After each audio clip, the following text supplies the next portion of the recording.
Thank you all for joining us today to celebrate the incredible accomplishments of the students sitting here who are graduating this week. The music department has had a beautiful, difficult, jam-packed year of work, and it feels like a true accomplishment to make it to this week. I guess I should say my name is Christina Dahl, and I'm the chair of the department.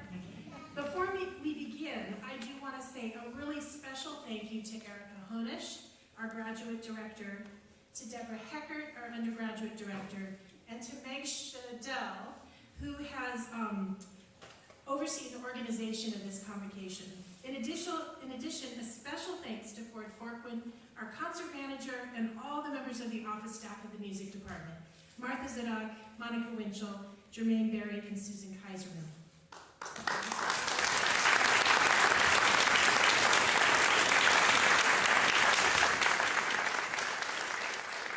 To all the rest of you on the convocation committee, audio team, and electronic support team, thank you also. Parents, family, friends, colleagues, students, and all of you watching on the live stream, I'm truly excited to open this convocation. So, let's begin with music. This is the music department. We'll start with a music duo performed by Alicia Peruk and Ilaria Chen.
prizes and scholarships, and later in the program of reading the names of this year's graduating seniors.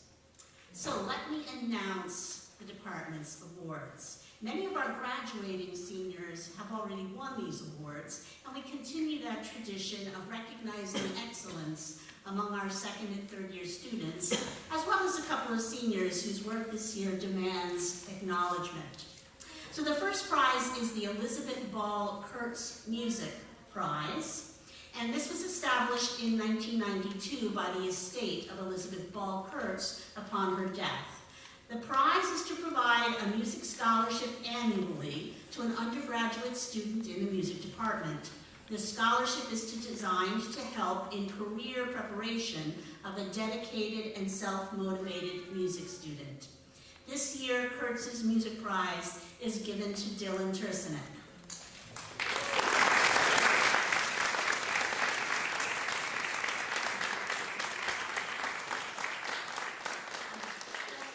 Dylan is here, unfortunately.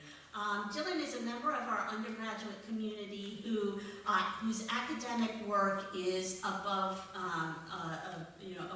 excellence. He was a central figure in our first undergraduate concert of opera scenes this year, and as his teacher Ben Tausig has written, Dylan is a driven listener who has an insatiable hunger for musical knowledge. I have seen his Spotify playlists for various musical styles. They often extend to hundreds or even thousands of songs. He is not only voracious, but also thoughtful, and he is dedicated like few students I have ever seen. I love having him in the classroom, and I love being in correspondence with him as well. Congratulations, Dylan.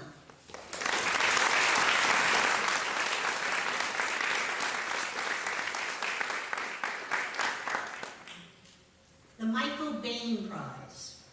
The prize is awarded in memory of Michael A. Bain to provide financial assistance to a sophomore or junior attending Stony Brook who demonstrates an academic focus and excels in instrumental music and maintains an over 3.0 GPA.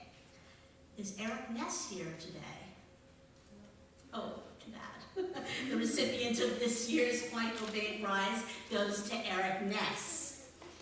Eric is a student who completely represents the goals of our program to foster students who reach high standards across several areas. In Eric's case, as composer, performer, and academic.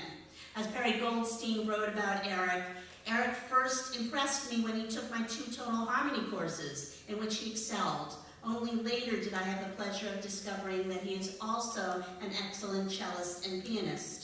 This year, he studied composition with me, completing a piano quintet that was successfully premiered last week. That work and piano piece he also composed show great skill and artistry. They are uncompromising in expressing an individual and often serious vision, informed by a deep understanding of a wide range of contemporary music. Eric is a well-rounded musician, intelligent and musical, and has done excellent work while also pursuing math as a second major. I'm excited to see what the future holds for this talented young man.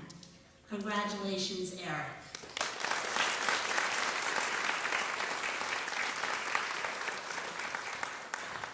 The Arthur S. Lambert Prize, a prize awarded in honor of Arthur S. Lambert, which will provide financial assistance to a student or students who demonstrate an academic focus on music.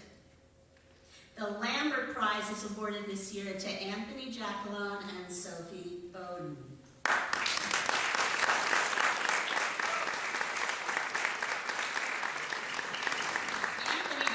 Is a highly talented violinist and a fantastic student in his academic classes. As one of his teachers says, quote, he is absolutely excellent.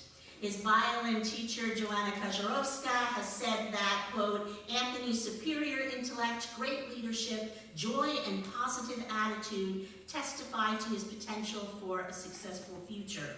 His dedication and exceptional talent not only make working with him a pleasure for any teacher, but also inspire confidence in his abilities. Our lessons are filled with his excellent, brilliant playing and great laughter. His recital performance, both solo and chamber music, were extraordinary and filled with true high-quality artistry.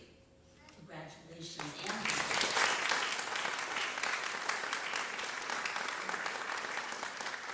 Sophie Bowden is also a violinist, and as well as excelling in her music classes, has been accepted to the university's competitive 5-year fast-track MBA program. She was winner of our undergraduate concerto competition, playing the Corngold Concerto in a recent university orchestra concert. And she has a commendation by Phil Setzer, one of the members of the Emerson String Quartet. "I would like to nominate Sophie Bowden," he wrote, "for as big an award as possible. She is a special talent, very intelligent, and a warm, caring person. I gave her some lessons on the Corngold Concerto, which she performed with the undergraduate orchestra, and that was enough for me to understand her abilities and potential. She was also my stand partner for the Brahms Second Symphony recently, and she helped me get through it." Congratulations, Sophie.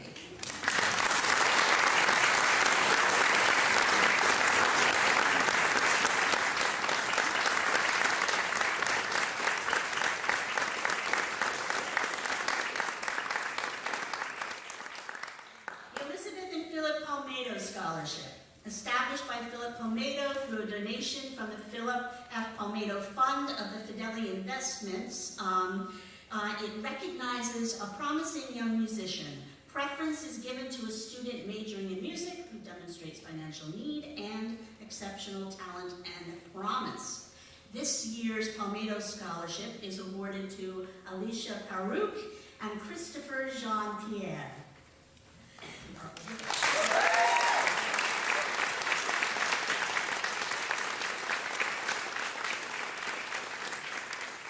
Alicia is a highly talented percussionist, as we just saw, and one of our most active undergraduate performers. She has huge energy and desire to learn. She is not only a player in the University Orchestra and the Stony Brook Symphony Orchestra, but in a tribute to her playing, is also part of both the Baroque Ensemble and contemporary chamber players, playing regularly alongside graduate students. She has also been one of the primary figures in organizing our new undergraduate percussion ensemble, and she is a force to be reckoned with, and that's my quote.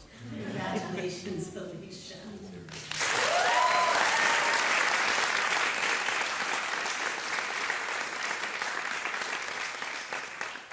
And of Christopher, Ben Tausig wrote, "His curiosity and research aptitude are among the best I have ever seen.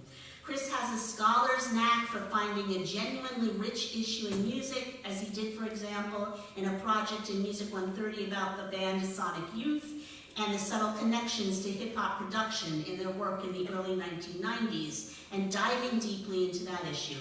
Chris is a capable analyst of musical details, as well as a budding historian and a fine writer as well.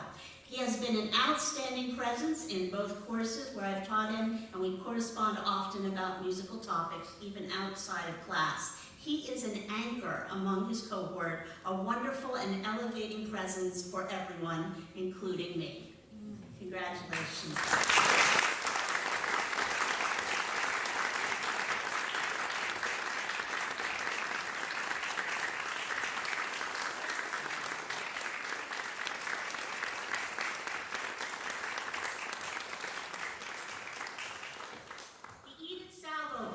Was established in 1986 by Mr. and Mrs. Donald Cook to memorialize Mrs. Cook's mother, Edith Salvo. The award is given to the most meritorious undergraduate. This award this year is presented to Zitung Guang. Zitung is a student who received several nominations for both his academic and performance work as a member of our department. Susan Deaver told of Zitung coming to Stony Brook, almost a beginner in violin, but determined to play in the university orchestra and to gain the skills necessary for him to do that. which he did, improving consistently over the 4 years while he was here. And according to Joanna Kajarowska, Zitang is a student who is always very well prepared for lessons and shows a great interest in learning violin to his highest potential. His great talent, curiosity, explorative mindset, and joy in making music creates a positive experience and a long-lasting impression on me. He successfully ventures into the intricate world of classical music and creates music for video games. He is a true Renaissance man and his future is bright. Congratulations to Zitang.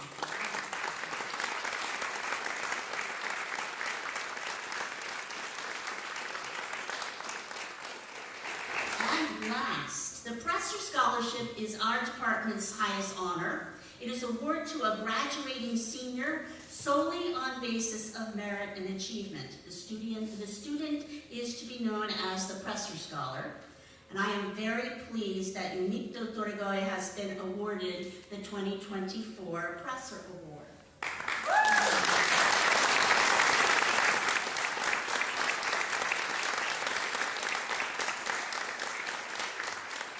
slightly longer commendation for the Presser. His teacher, Pablo, wrote glowingly of Unito. As his teacher, along with Andrei Romanoff, over the past few years, we worked on expanding Unito's repertoire and working on pieces from different stylistic periods, ranging from Bach and Scarlatti to Takemitsu. What I consider one of Unito's greatest achievements while studying under my guidance is a level of refinement in his sound, phrasing, and most importantly, a conceptual music understanding and conviction that has flourished constantly on each new piece he has taken on. One of Unito's highlights at Stony Brook was the performance of the entire Beethoven's Fourth Piano Concerto, the most difficult to tackle from the composer's cycle in terms of interpretation. The level of playing he developed was admirably high, and he offered a thoughtful, deeply expressive, convincing, musical and technically admirable rendition of the piece. He performed with a full and thorough understanding of the inner collaborations within the concerto, and his playing and vision of the piece reflected that. His level of musical maturity and expressiveness he conveyed was far above and beyond his age. During his time at Stony Brook, he increasingly engaged in the performance of music of our time. Just last week, he played a piano quintet by his peer, Eric Ness. His senior recital on Sunday was a testament of refined, expressive, and very fine playing, including one of his own compositions. What a journey, considering his first year was totally online during the pandemic. We are very proud as a department that he will be pursuing his master's in piano performance at Johns Hopkins Peabody Conservatory with the head of the piano department there. I can't think of anybody more deserving of this most distinguished accolade. Congratulations.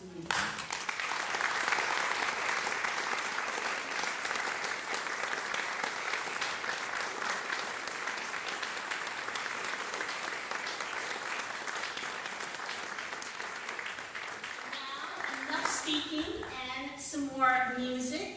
We're going to hear a piece by Copeland called Lara's Song, arranged by our faculty composer, Margaret Shadell.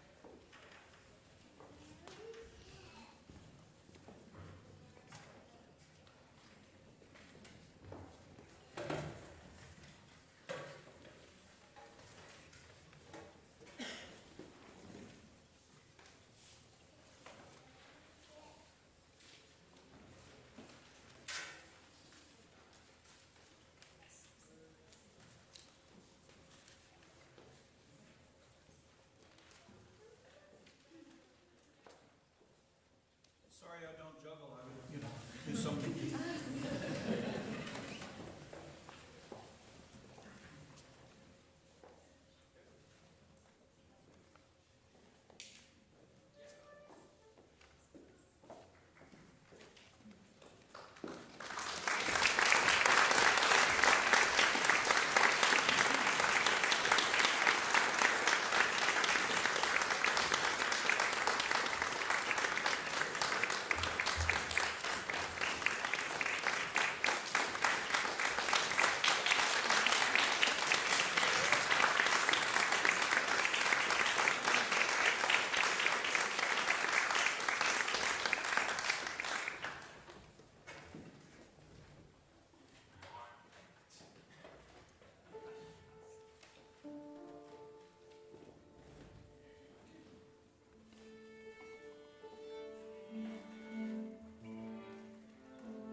instructor in the music department and associate professor of critical music studies, and it gives me great pleasure now to present this year's graduate awards. The winner of this year's Suffolk Piano Teachers Foundation Prize is Nipun Malhotra. Nipun, would you please come up to the stage to receive your accolades?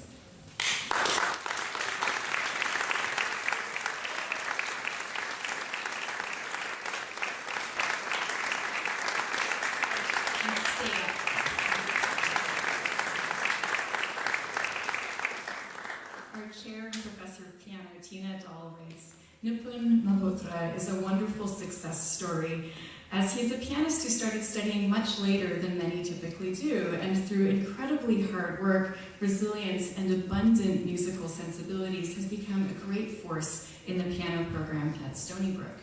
He is generous with his time and has contributed significantly to the collaborative program, providing, for example, a terrific orchestra for competitors in the concerto competition this year.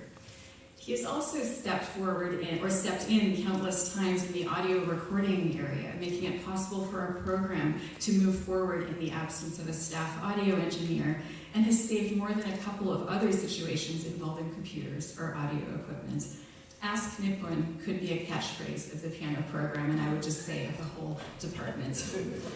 He has championed the music of Nikolai Metner, methodically working through a large chunk of that important and sometimes neglected body of repertoire. He plays this music with particular devotion and insight, working persistently through its considerable technical challenges. He is incredibly deserving of the Suffolk County Piano Teachers Award, which recognizes excellence in playing and contributions to our program at Stony Brook. In both ways, he is a superb candidate for this award. Please join me in applauding Nipun once more for this.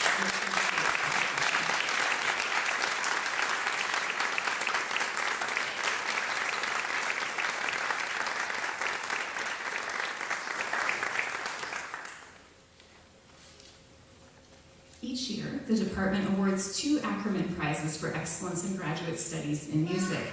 One goes to a student in the academic track, either critical music studies or composition, and another goes to a student in the performance track. This year's Ackerman Prize for excellence in graduate studies in the academic track goes to a PhD candidate in critical music studies, Yan Gao. I'll ask you to come to the stage, Yan, while I sing your praises.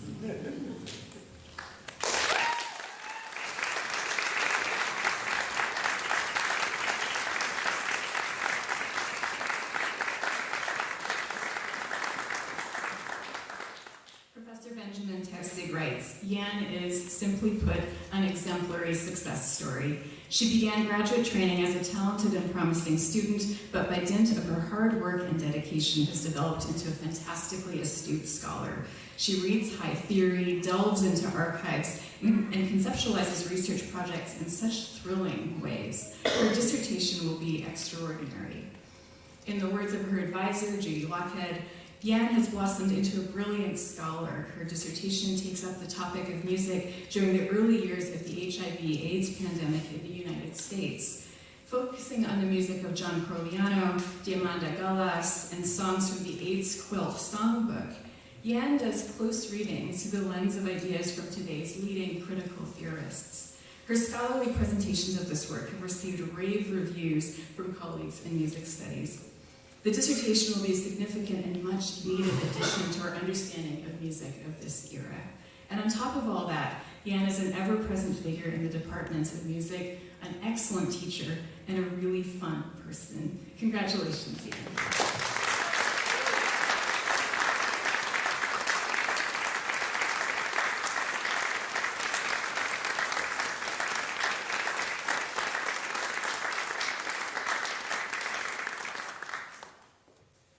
This year's Ackerman Prize for Excellence in Graduate Studies Performance goes to Taylor Peterson. Dr. Peterson, please come up to be recognized.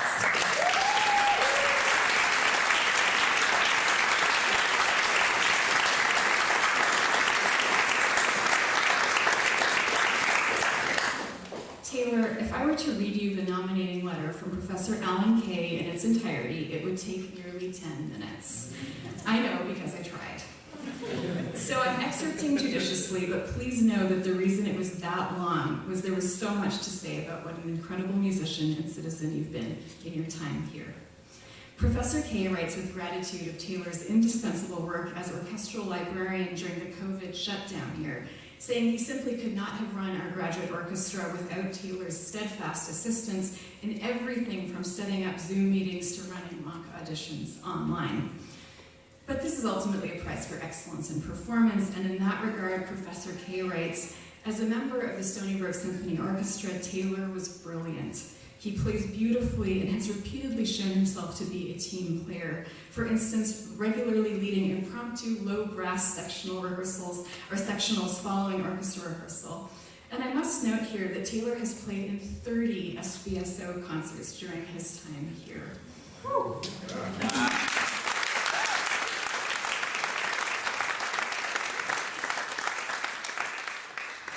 The essence of Taylor Peterson, per Professor Kay, is someone who, in addition to being a stellar musician, is ever thoughtful, reliable, and respectful, and always professional. He concludes his letter by saying, "There is no one more deserving of special recognition than this young man. I will miss him. We all will." Taylor, congratulations and thank you.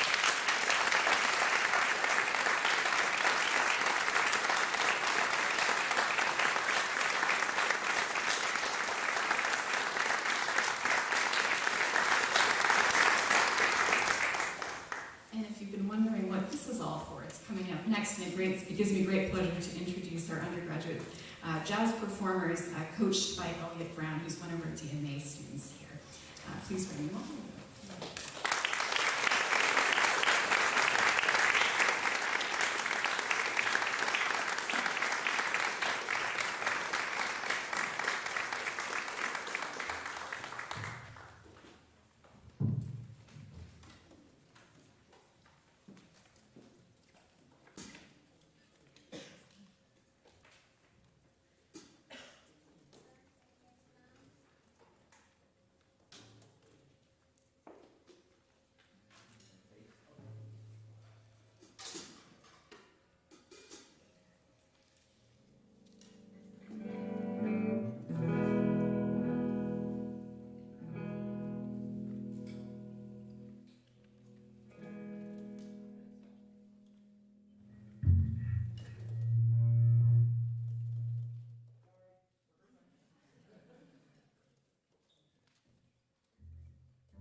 arm of your students and your kids. Stretch your legs a little bit at the second part of the contact.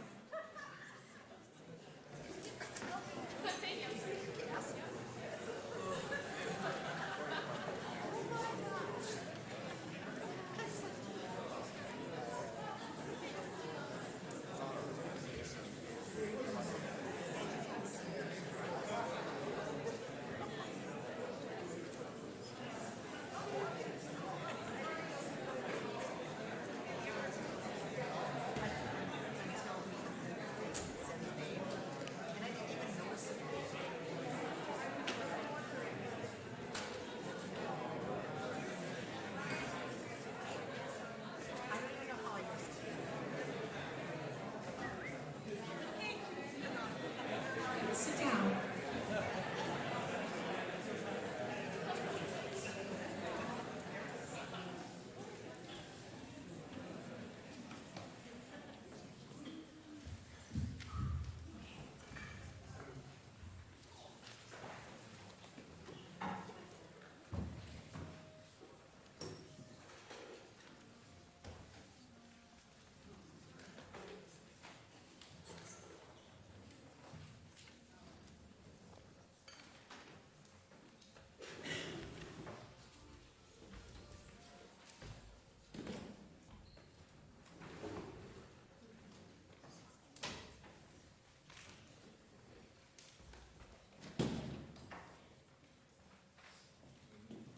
Tightening the wheels on the piano, always a good idea. The occasion to speak to you has made me really, really reflect on the past 4 decades. So I hope you'll indulge me as I take a little bit of a trip down memory lane in my own experience as a student. Exactly 40 years ago in 1983, and at a really, really different time in the world, my parents put me on a plane to Baltimore with a connection through Chicago in the middle of the night. I was 17 years old and about to start my freshman year at Peabody Conservatory. I was a California girl, and Baltimore would be my first East Coast city. It was my first overnight flight, my first solo plane trip, my first experience catching a taxi at the other end once I landed in Baltimore. And it's amazing to me that my careful, overly solicitous parents, I had never been allowed to see an R-rated movie at that point in my life, blithely dropped me off at LAX and let me sleep on the floor at O'Hare en route to a city they didn't know, 3,000 miles away. This was the best adventure of my life to that point, and it may still be. And I was thrilled to be on my own. I didn't experience a single moment of homesickness until much later in my school years. For the first 4 years of my college experience, I was in a perpetual state of excitement. And I think it was specifically the feeling of, wow, my first taxi ride, my first theory class, my first time conducting an orchestra, and yet that was not my finest hour of getting lost in the first few measures of the Brahms Symphony. First time playing for singers, first time, and thankfully last, falling in love with a pretentious poser. It felt like a time of both limitless change and limitless potential. And I went into it without a plan, beyond, I'm a student. Fast forward to 2019. My husband had had his dream job in the Cleveland Orchestra. That's another very good story. I'd been at Stony Brook for more than 20 years, and I took stock of our life. I realized that for the first time in my adult life, I could see the future quite clearly, and it could be described by a word that hadn't really figured into my planless life. It looked predictable. Catch a plane to New York, teach at Stony Brook, go home, repeat. And I felt a real sense of unease about the seeming cessation of the unpredictability that had dominated my life since that first plane trip to Baltimore at age 17, 35 years before. I made a decision to really change things up in my life by getting involved in administrative work in the department. And I started a plan for that when we began to hear news about something called the SARS-CoV-2 virus. And within 1 week of a concert at Stony Brook that Gil and I played with some of our singers, everyone heedlessly crowded into the backstage of this recital hall, hugging and coughing and crammed together, the world shut down. I drove home to Cleveland on March 13th in a rental car. I was too afraid to drop it off at JFK and fly home. And after 25 years of constant travel and separation from my home, I spent about 565 days in one place, in an absolutely unexpected world without a roadmap. With a nod to David Schwimmer as Ross Geller, the whole world seemed to pivot. For all of the seniors here today, you are the class that had your high school graduation shut down in the spring of 2019. For all the doctoral students getting degrees today, if you started in 2020, your first year of work at SB was done completely online. You have experienced an incredible level of unpredictability in the world, in the country, and even at school. You had to learn what sheltering in place was and figure out what it meant to social distance. Some of you experienced tremendous loss during this period. You've all had to be adaptable, resourceful, creative, and resilient in making it through these past years in order to get to this incredible point in your lives when you receive a degree acknowledging your work.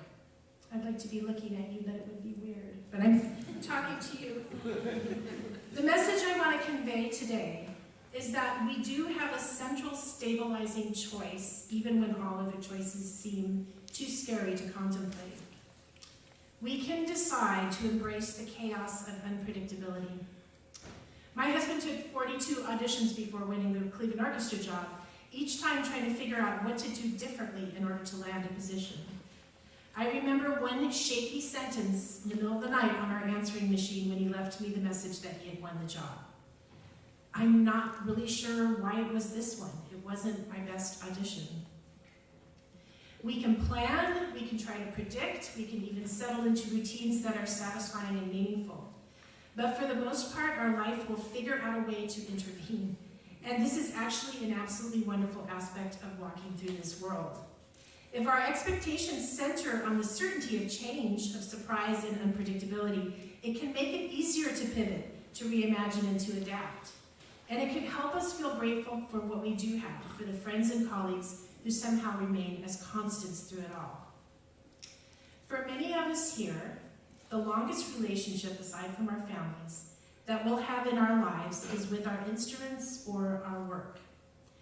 Thousands of hours we spend sitting at a piano, or making reeds, or practicing scales in fifth position, or being driven to compose, or to tunnel into your scholarly work, will be the longest and most stable endeavor in your life. And I lost my place. Oh, that's a constant to lean into in the midst of great unpredictability in other aspects of your life.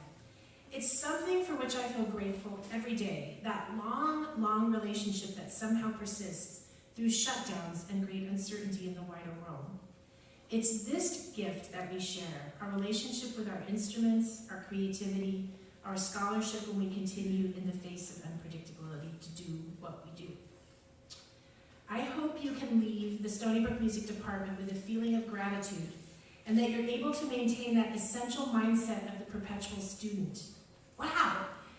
That you're not really sure what the next day will bring, but you're excited to find out. And I hope that you can also lean into the structure of your work and its long scaffolding in your lives.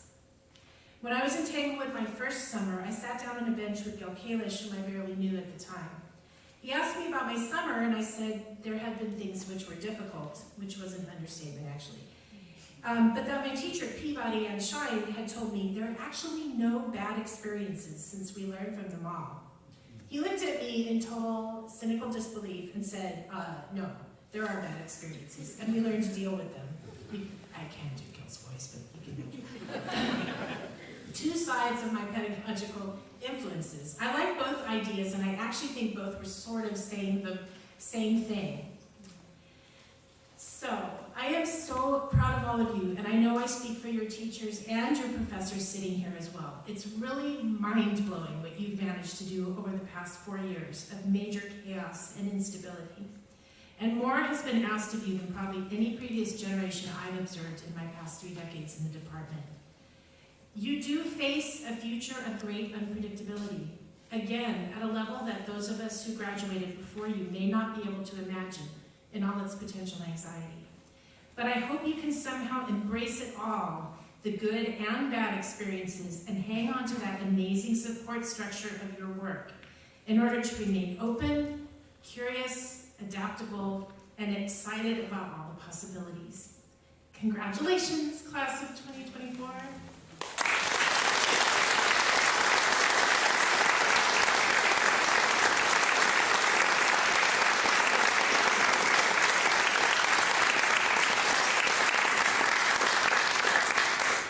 And now we have the last performance of the afternoon in terms of things that you're not going to be singing, with David O and Brianna Tang playing the last movement of the Grand Duo Concertante at Faber.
to introduce right now, I'm privileged to introduce right now, our 2023 Presser Scholar, who is going to speak on behalf of the undergraduates today.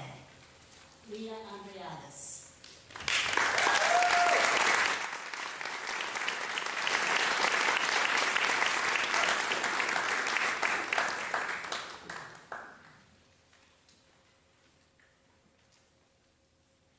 Good afternoon, esteemed faculty, family, and friends of the class of 24, and of course today's graduating class.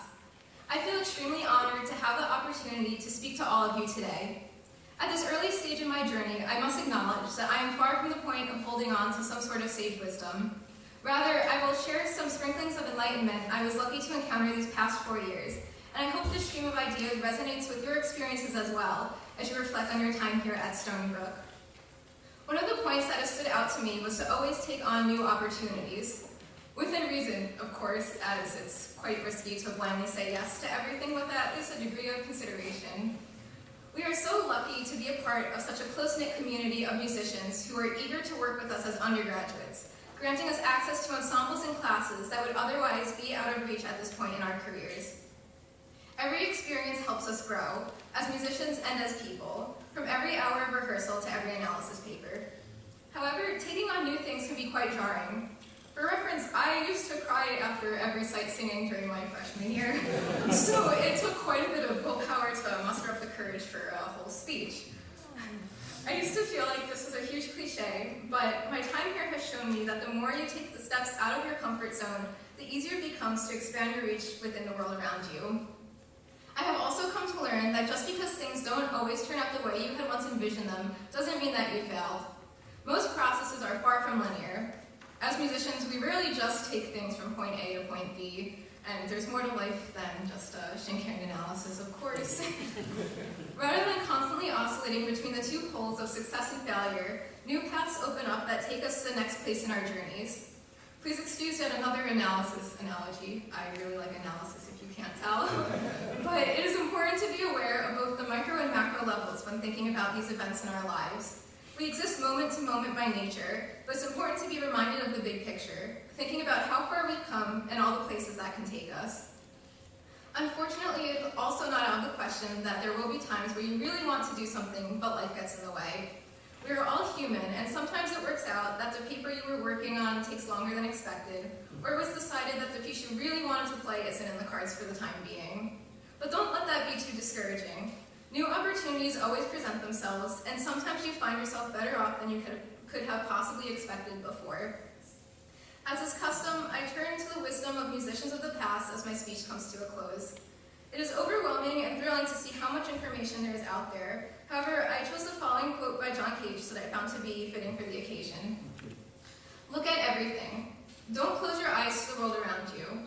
Look and become curious and interested in what there is to see. But this quote resonated with me because as musicians and students, we are surrounded by an immense wealth of ideas. So why not take as much as possible as we form our own understanding of the small portion of reality we each occupy? Say yes to that ensemble, listen to that interesting sounding score video that's been sitting in your recommended for weeks.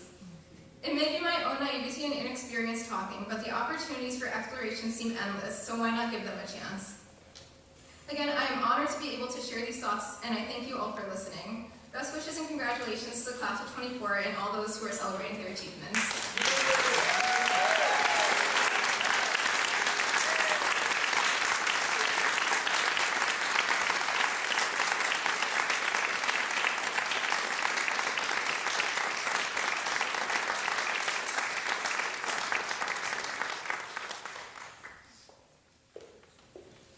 Thank you so much, Leah.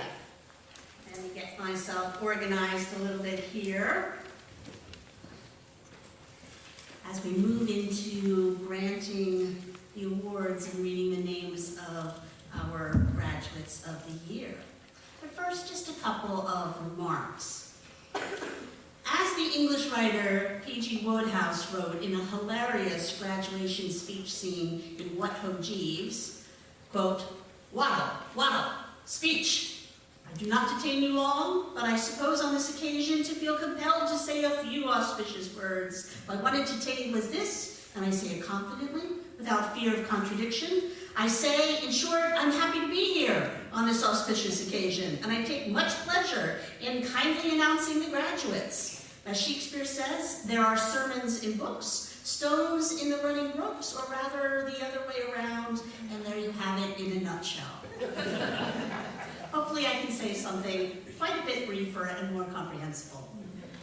We have had an incredible year in our graduate music program, and I'm very, very proud of what all of our students in the program have accomplished. Numbers of students taking lessons and participating in ensembles has grown and grown, and we have an increasing number of music minors in our general music, theory, jazz, ethnomusicology, and music and technology tracks.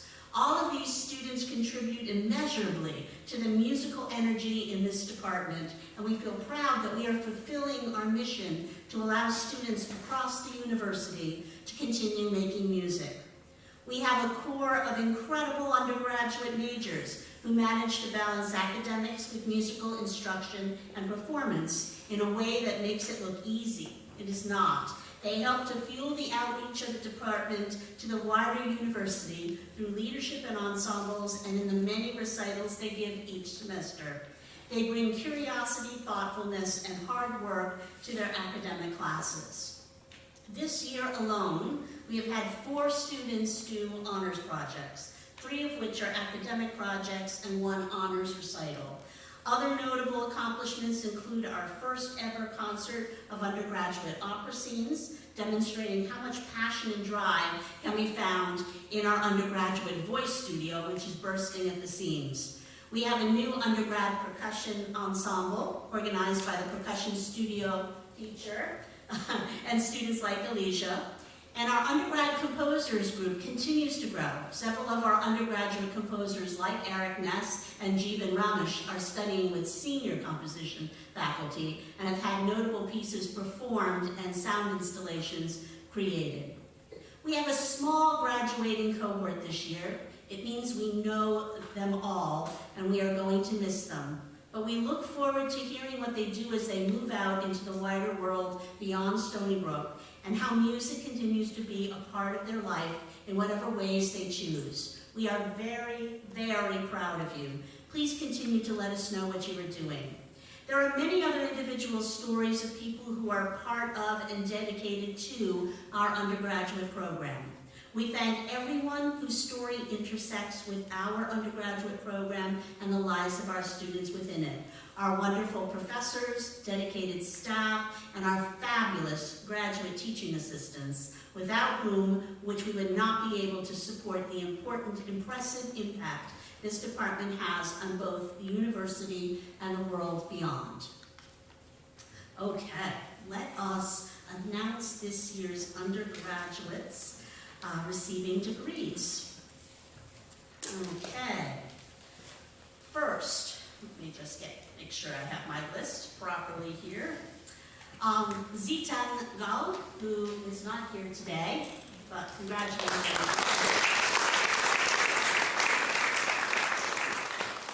Thomas Pannett.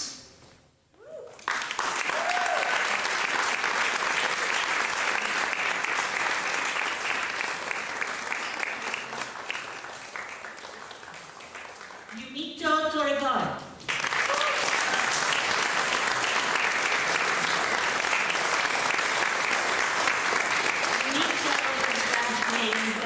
Music honors and magna cum laude.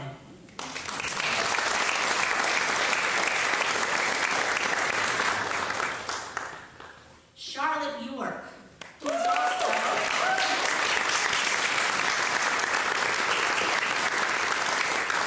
graduating with music honors and summa cum laude.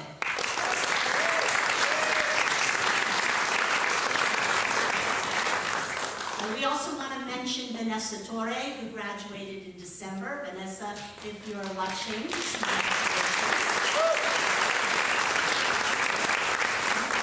and then we like to recognize students who have included large parts of the music track as part of an interdisciplinary major. And this year we would like to commend Annika Griffin.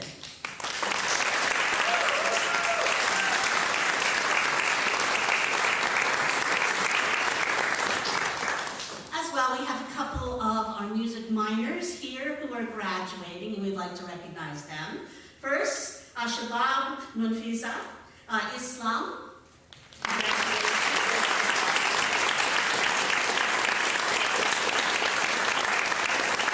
And Nafisa Abdin.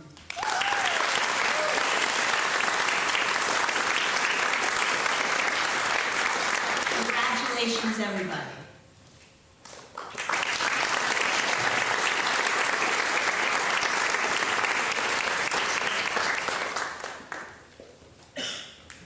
It gives me great pleasure now to introduce our graduate speaker, our graduate student speaker, Dr. Heidi Schneider. If you would come up, please.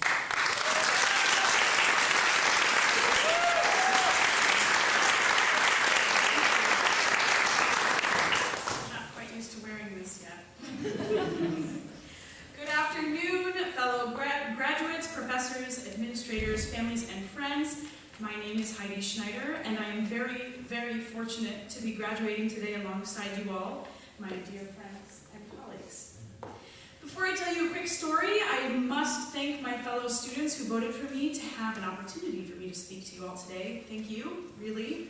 You have no idea how much this opportunity means to me. And I would like to say that I began my journey, my doctorate journey, with my master's degree here at Stony Brook in 2018. So it's been a long time. And when I and my classmates completed our degrees in 2020, you may remember there was no in-person graduation ceremony. So I did not have a ceremony for my master's, so this is very special. And there was no real pomp, no real circumstance. We were awarded our degrees while separated, isolated, staring at digital fireworks on our computer screens as our names and photos cycled through. Today, despite being back in person for some time now, I urge you to join me in truly reveling in the fact that we can actually be together on this very monumental and special occasion. I attended a master class years ago with musical theater legend Jason Robert Brown, in which he talked to a group of actors and vocalists about capitalizing on what you get for free, on stage, that is. Some actors can perform certain emotions on stage for free, meaning that they really don't need to try in order to portray a certain character trait near perfectly.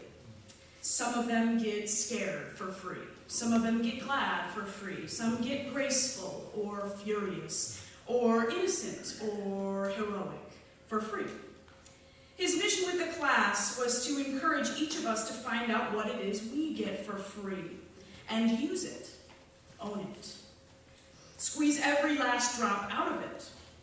Reflecting on this has made me wonder what we all, us, class of 2024, what do we get for free? And immediately it came to me, of course, without a second thought, class of 2024, without a doubt, as a collective, we get stubborn for free.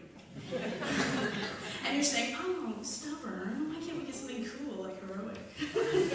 And I urge you to look deep into the corners of stubbornness and to inspect its roots and look at it without judgment or connotation.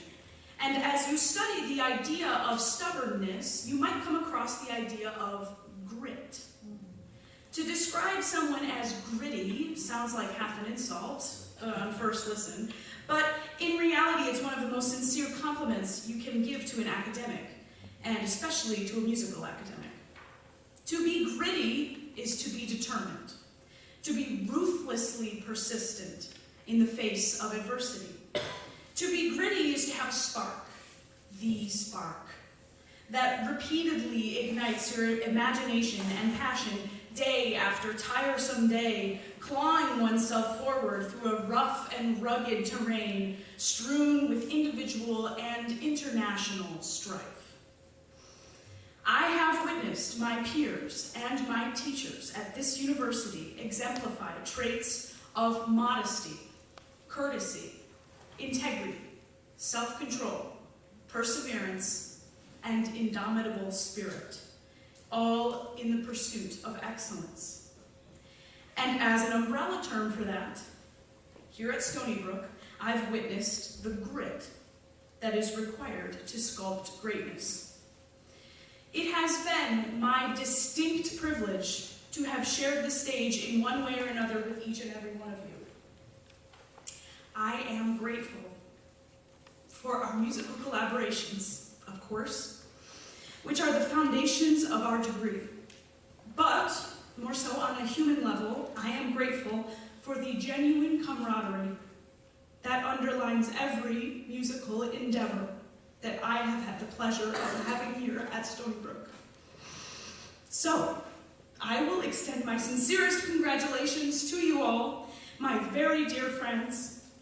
May your undeniable grit and your indomitable spirit extend well past today's celebrations, no matter what the future may bring.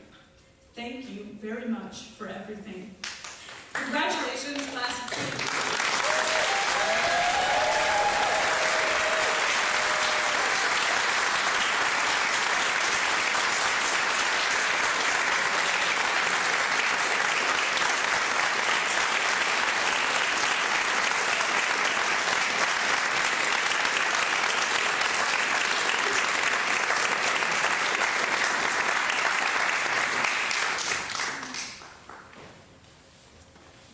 Thank you, Dr. Schneider. Now it's time to celebrate the achievements of all the students who have worked so hard to earn the degrees of Master of Music, Doctor of Philosophy in Music, and Doctor of Musical Arts.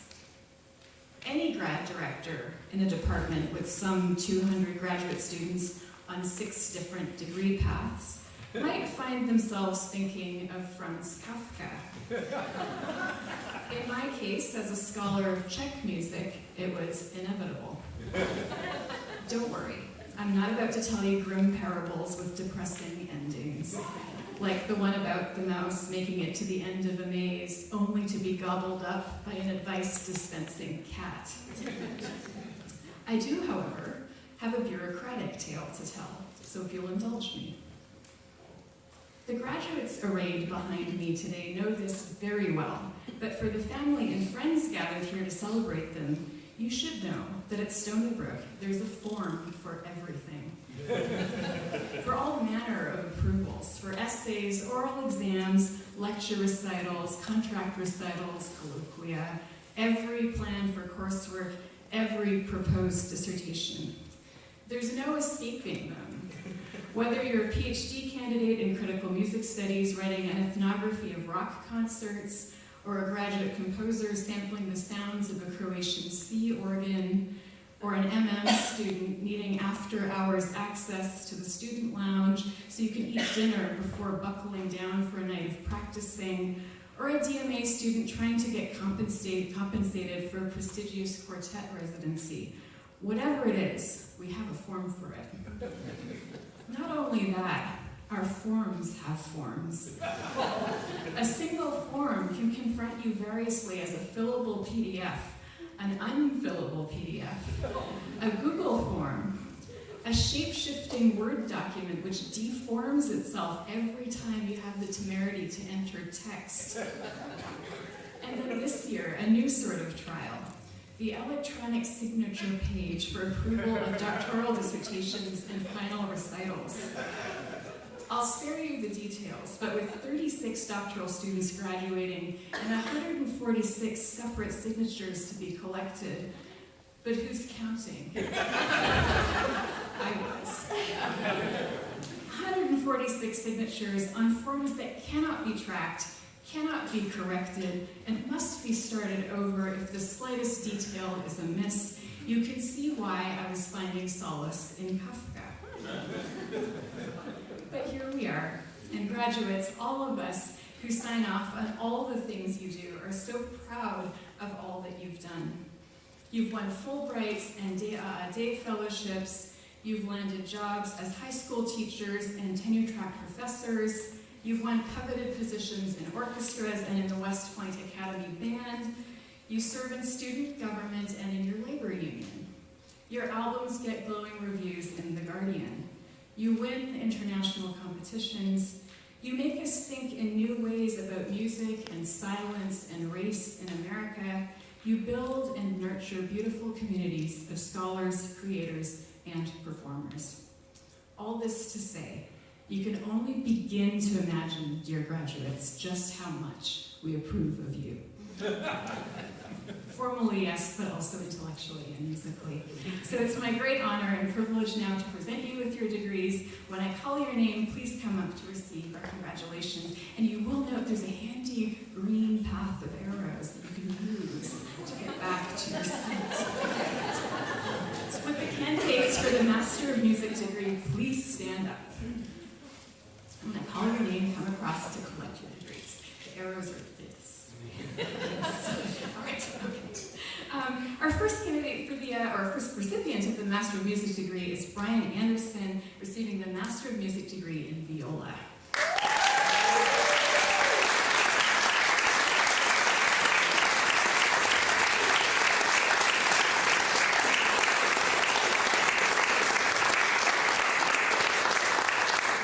Next, we have Lindsay Chung, who's getting the Master of Music degree in cello.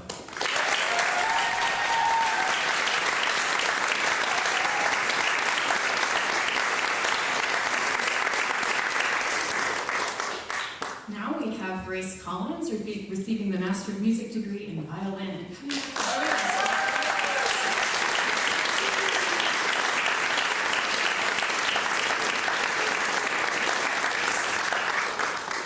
Indispensable June Cummings, who's receiving the Master of Music degree in percussion and coming back to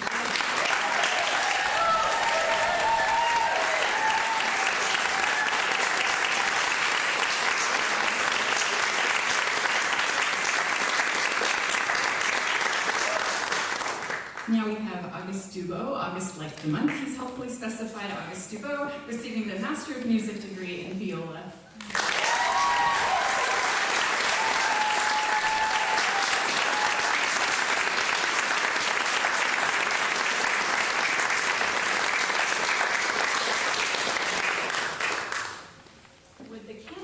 For the Doctor of Philosophy in Music degree, please stand up. Our first candidate for the degree of Doctor of Philosophy, receiving a PhD in Critical Music Studies, now the recipient of it, she received it, it was hooded on Tuesday, is Haley Akimi Briggles. Please join me in welcoming.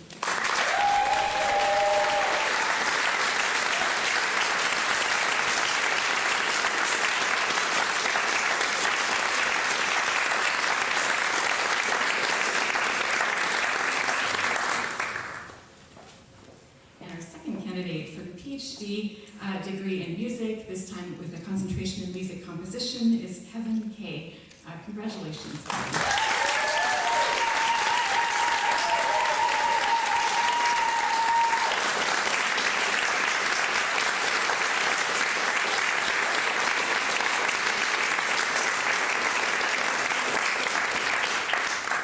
And now, with the candidates for the Doctor of Musical Arts degree, please stand up.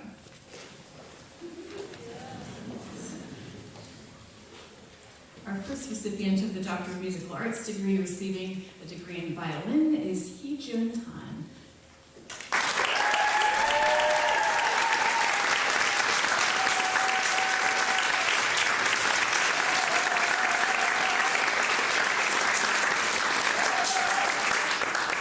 Next, we have Michael Chalantano, receiving the DMA in Music Performance in Voice.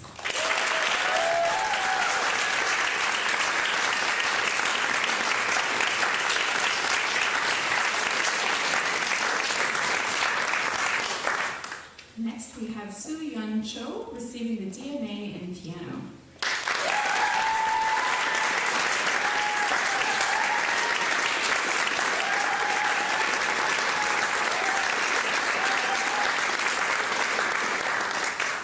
Now we have Kai Chen Cheng, receiving the DMA in flute.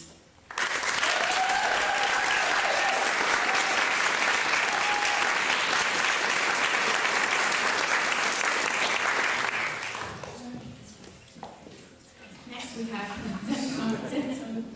Chen receiving the DMA in voice.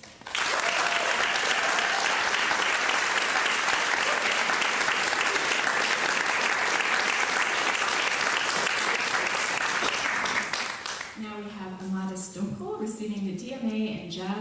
trombone.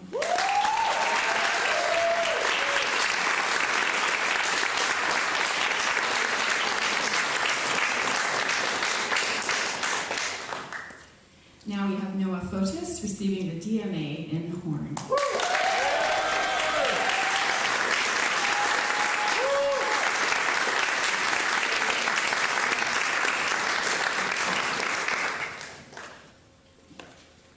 Now we know someone whose lecture recital I advised and whose oral exam and final recital of his committee I sat on, and somehow I managed in the lineup to blank on his last name, so the pressure's on me. Would you please welcome Nathan Huvard, who's receiving the DMA in literature.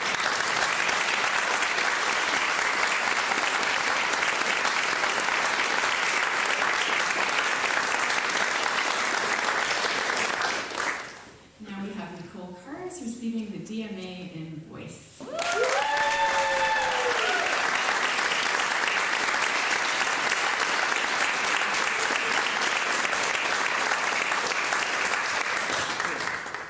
Now we have Jocelyn Lee receiving the DMA in piano.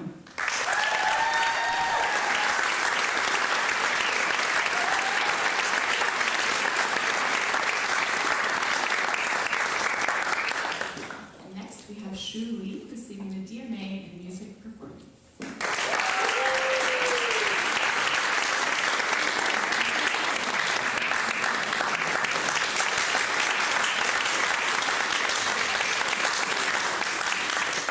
Now we have someone whom you heard perform earlier, David O, receiving the DMA in clarinet.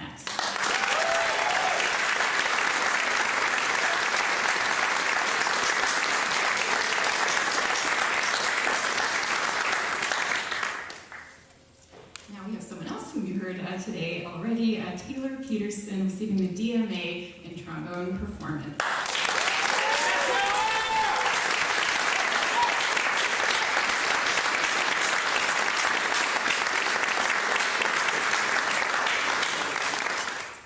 Now we have Miguel Posadas receiving the DMA in bassoon.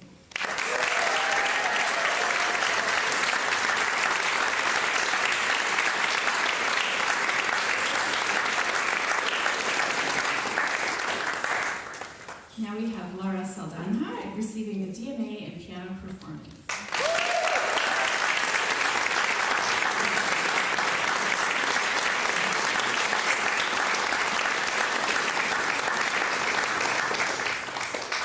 Now we have Yifan Shao receiving the DMA in piano performance.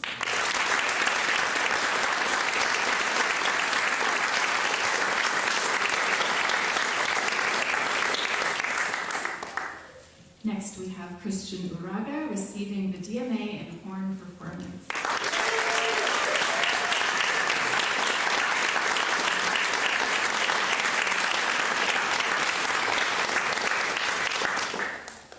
And of course, we have Heidi Schneider receiving the DMA in voice. Congratulations.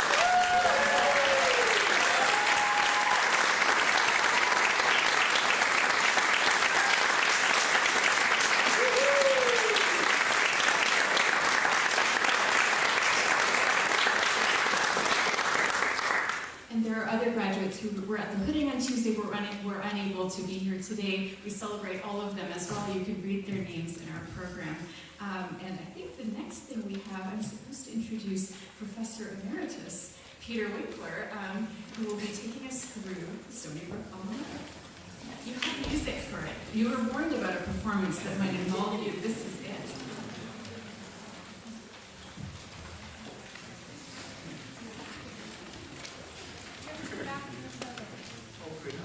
Say, be aware of the interludes, but I see they're actually written in there, so yes, observe before measure, rest at the beginning.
remarks, just thanks again to everyone who made this afternoon possible and to all of you for coming. Let's party. And in the words of our concert manager, let's go greet our new colleagues. So this reception is across the way in the music building. Go up to the second floor. You can take the stairs or the elevator. There's food and drink, and please join us to celebrate. Thank you so much.